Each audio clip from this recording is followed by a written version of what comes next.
Hello friends, welcome to TrendTechGuide. Today I'll show you how to fix the blurry profile picture on WhatsApp. So if you're new to our channel, don't forget to subscribe. So let's start.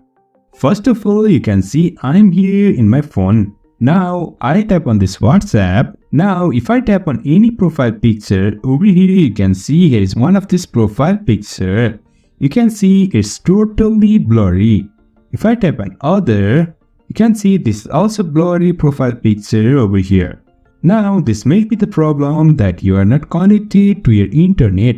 Now I turn on my internet.